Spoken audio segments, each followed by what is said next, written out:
Sometimes relationships are good, the money are enough, but let's say we get some disease and we are suffering from this. Always there is some problems going on in this world. So this is one important point to understand, that if we are just in this material world, always there will be problems, always there will be suffering. That's why Krishna is advising in this verse that the intelligent people, the Mahatmas, they are better to go to other higher destination or spiritual reality, spiritual world, where there will be no suffering and where the things will be permanent. If you establish a relationship with someone, this relationship will go on forever. If you make money, the money will stay forever. I mean, if you don't buy something. But generally in the spiritual world, we don't need money, because it is said that there are wish-fulfilling trees. Yes. There is a verse from one famous book, Brahma Samhita, and the verse is saying, Shriya Kanta Kanta Parama Purusha Kalpataravo Drumish Chintamani Ganamai Toyam Amritam Kataganyam Natam Gamanam Apivam Shipriyasaki. So in this place, the earth is made from jewels, precious stones. And the trees are not ordinary trees, they are desire trees, wish-fulfilling trees. So you need the money, you go and ask for? No, you don't ask for money, because what you're going to buy in the spiritual world with money? Just go and ask for whatever you need, the tree, and the tree is giving you everything. And the water is amritam, it's a nectar. And kataganyam natam gamanam. Each step is a dance, and every word is a song. This is the spiritual reality, the spiritual life. When we see someone dancing in the material world, we know, oh, this guy should be happy, otherwise why he is dancing, especially if they don't pay him. So if everybody is dancing in the spiritual world, that means it's lots of fun. It's constant fun there, 24 hours, 7. So this is the first point. This place here, there are problems. But if we go to the spiritual reality, there will be no problems and everything will be eternal. Now, second point is that the sufferings that we are experiencing here, they are actually not our sufferings, because they are not connected with us, but they are connected with something to which we are very much attached. What is this? Our material body.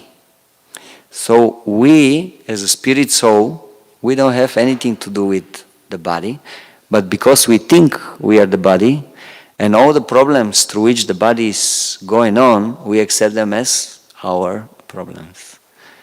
Like, for example, if you have a car and you consider the car is your car, and then suddenly if someone crashes at your car and you are still fine, you don't have any problem, but the car is crashed, most probably you will feel very bad. Your mood will go to hell, at least for the day. You become maybe angry and, oh, why it happened to me? Is this karma? What is it? Maybe it's karma. You are not the car. You don't have anything to do with the car. Even if the car is smashed completely, you are something which is, you have a different existence than the existence of the car. But because you identify with it, because you are very much attached to the car, that's why you accept that, oh, this is me. And when something happens with the car, you take it personally. So in the same way, many things are happening with the body, physical things or mental things, and we accept all this as our burden. And we really go through all these situations, problems, anxieties. We accept that this is me. All these things are happening with me, but actually it's not like that. The soul doesn't have anything to do with the material problems. So this is the second point.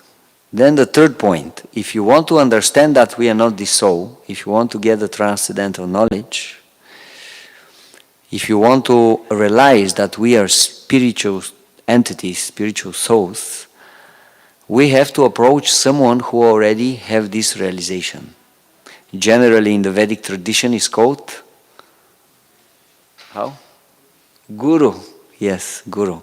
In the different traditions they have different names for these self-realized personalities, but this is the tradition. The tradition is, if you want to know the reality, the truth, you have to approach someone who already knows it, someone who have realized the reality, the truth. There is a famous verse from Bhagavad-gi which is saying, Tad vidi pranipatena pariprashnena sevaya upadekshanti te gyanam gyaninas tattva darshinaha. If you want to know this knowledge, if you want to realize that you are a spiritual living entity, you have to approach a self-realized personality with a proper mood. You have to be very humble, you have to approach him, and you have to be ready to serve, to prove that you are sincere. And then, if you do these things, if you have intelligence and you ask the proper questions, the self-realized soul will give you transcendental knowledge. Some people, they think, well, why I have to approach someone else? What's the problem? I can get alone to this spiritual reality, these spiritual realizations. Why I need someone else? Yeah, maybe we can do it. Maybe we can think that we can do it on our own. But if it's so, then why, I don't know, maybe I guess at least 1 million people at the moment, nowadays, they go to school. And why they are paying crazy money to go to school if they can learn all this on their own? So that means this is the process. You have to approach someone who have the knowledge. He can give you also practical knowledge how to apply this theoretical knowledge in your life. And then it's very easy. With books you can also do it to some extent, but your opportunity will be very, very, very limited. And most probably you won't be able to do everything. So we need to approach such kind of personality. Now, who is such a person? How can we know who is reliable, who is authoritative personality? Well, we can give some practical points, but generally we should know that the great self-realized devotees, gurus, they are self-effulgence. It's obvious that they are on this position. It's like the sun. When the sun appears, it's obvious that it removes the darkness and gives light everywhere. So in the same way, when these grace personalities appears, it's obvious. It's obvious. But apart from this, some practical points are that generally such a great personalities, they never say that I'm God. And if you like, through giving you knowledge, I can make you also God. No, they never said that. Rather, they always say, I'm a servant of God, and if you like, I can also make you a servant of God. Sometimes there are teachers, they are saying, well, no need to speak. No need to speak. Just meditate or smoke or drink, and gradually you realize the absolute truth. Well, it's not exactly like that. Because we know, if we don't have knowledge, this means ignorance. And generally, ignorance is destroyed by knowledge. So if someone can give you spiritual knowledge, definitely he will destroy your material ignorance, avidya. Such a person is always very, very happy, because he himself is tasting constantly the spiritual reality and the nectar coming from the spiritual reality, so he himself is always happy. There is a book of one famous Srila Prabhupada disciple, and the book is called Blazing Sadhus, and the subtitle is Never Trust a Swami or a Guru that is not dancing.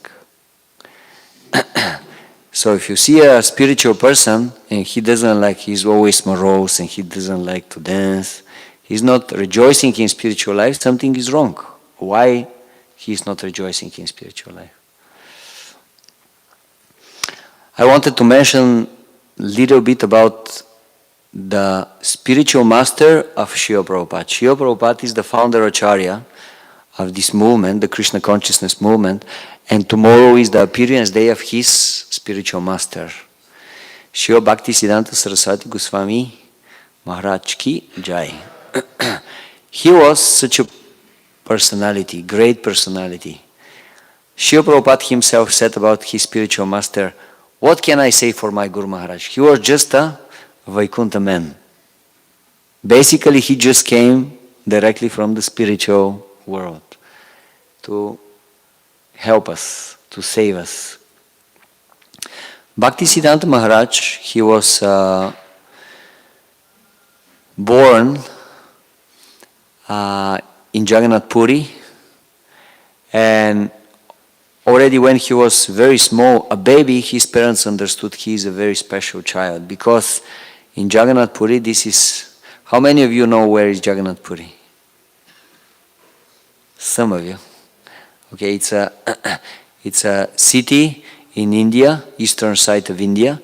It's a very famous city because there is a huge temple there, the temple of Lord Jagannath. Jagannath means the master of the universe. And there is a big festival there every year in the summer, July, I believe. And during this summer, sometimes more than 2 million people are gathering for this festival. It's a big thing. So when Bhimala Prasad, this is the name of the spiritual master of Srila Prabhupada when he was small, when Bhimala Prasad was just born and the whole festival was passing in front of his house, his mother wanted to show him in front of God, in front of the deity, to get the blessings of the Lord. And when she put him in front of the deity, suddenly the garland of the deity fell down on him. So everybody understood he's a very special child. When he was 6 or 7 years old, he knew the whole Bhagavad-Gita by heart. Bhagavad-Gita has how many verses? 700. Are they 700 or 700? So he knew 700 verses by heart. Not only this, but he could explain the meaning of all these verses. When he was little bigger, he decided that he wants to learn English. He closed himself with an English dictionary in one room for 2 days. When he came out, he knew English. He was not speaking just the normal English that people were speaking at that time. He was speaking the dictionary English. That's why sometimes he was using such words that people, they could not understand what actually he means. They had to look at the dictionary. And even nowadays, if you take books of Srila Bhaktisiddhanta Saraswati Thakur, like for example, the book that we mentioned, Brahma Samhita, that describes the spiritual world, he wrote a purport to this book. If you read the purports, they're so complicated English words there. You really have to use the dictionary to understand sometimes the meaning of the words. Later he was interested from astrology and astronomy. And while he was trying to understand the movements of the sun, particularly, and the other planets, he understood that there are miscalculations in the movements, in their orbits. So he calculated again everything and gave the proper numbers according to him. And everybody was so amazed. At that time he was a teenager. Everybody was so amazed that from that time on they gave him the title Bhaktisiddhanta Saraswati.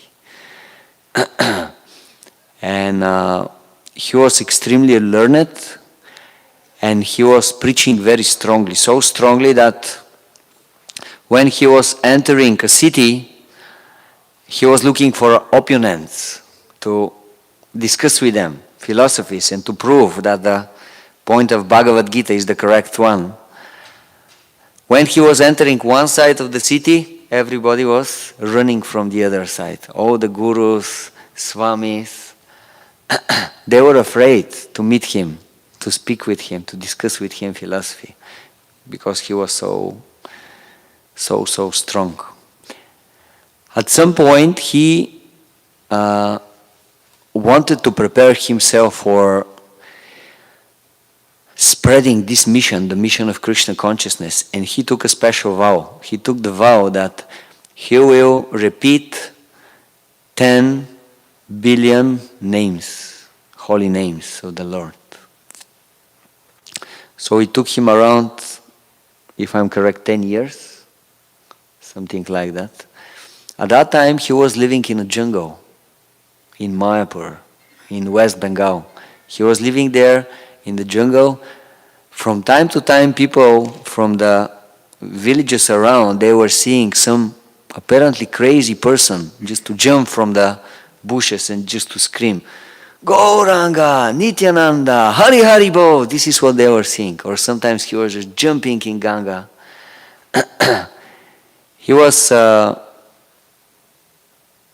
totally immersed in the nectar of the chanting of the holy names of Krishna. Of course, there are so many things to be said about the spiritual master of Bhaktisiddhanta Saraswati. That's why I'm suggesting that all of you who are interested, tomorrow morning, I'm sure in the lecture it will be mentioned more about his life, so please stay tuned. Watch us on YouTube tomorrow morning or later. So he gave so much importance to the chanting of the holy name. And this is the fourth important thing from the philosophy of Krishna consciousness. What is the process in order to advance in spiritual life and to achieve the supreme destination or the spiritual world? The process is chanting the holy names of the Lord. Hare Krishna, Krishna Krishna, Hare Hare, Hare Rama, Rama Rama, Hare Hare. If we take the different spiritual practices, no matter what kind of religion, all of them, they have some idea that the name of God is very, very special. And particularly our philosophy is explaining that there is no difference between the name of the Lord and the Lord Himself. Because the Lord is absolute and everything connected with Him is absolute, that's why when we are associating with the name of the Lord, it is just like we are associating with the Lord Himself. And the Lord is the purest personality. That's why when we are associating with Him through His holy name, we are getting purified from all contaminations. There are many, many, many quotes from Shastra which are explaining how important is the chanting of the holy name of Krishna. For example, in Chaitanya Charitamrita it is said that God Himself in this age of Kali appeared. His avatara is the holy name. He, the Supreme Lord, appears in this age of Kali as the holy name. And if someone is chanting the holy name, he will be delivered. Not only this, the whole universe will be delivered. Everybody will be delivered. Tasmat Sankirtanam Vishnu Jagat Mangalam. That's why one should always make Sankirtanam. He should glorify Krishna or Vishnu or the Supreme Lord. Why? Because this activity is Jagat Mangalam. What is the meaning of Jagat? What is Jagat? Universe, correct. And Mangalam is auspicious, yes. Sankirtana is all auspicious. It's auspicious for everybody. It doesn't matter who you are, what is your position, where are you living, how much money you are making. This is a spiritual practice that works for anybody and everybody. Someone may say, well, I am disqualified. For example, I am very sinful. This process is not for me. Well, it is not what Shastra says. Shastra says it's for everybody. It's universal. There is no situation or mentality or activity that can prevent you from chanting Hare Krishna. Of course, if we have the proper situation, the proper mentality, it will work faster. Process will work faster. But no matter in what kind of situation you are, the process will work. That's why it is said that for this age, this is the best way to make a spiritual advancement. To chant the holy names of Krishna. Hare Krishna, Krishna Krishna, Hare Hare, Hare Rama, Rama Rama, Hare Hare. So, I just want you to help me to repeat which are the 4 important things from the philosophy of the Krishna consciousness movement. First one, suffering. What about suffering? Material world is full of it. Very good. Second,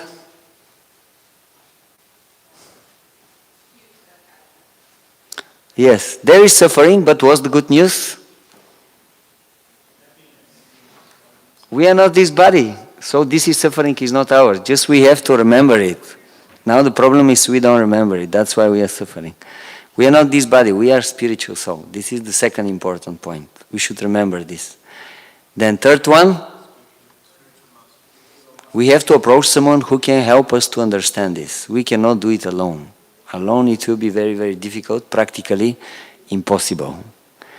And the fourth point, yes, the real spiritual master, he will give us the process of chanting the holy names of God. And if we follow this sincerely and seriously, we will achieve full success. And this success means to go back to the spiritual world. Thank you very much. I see that everybody is eager to take last darshan. Thank you very much. So please go ahead and take darshan. Srimad Bhagavad-gi ki jai, Shri Prabhupada ki jai, Nitai Gaura Premanande.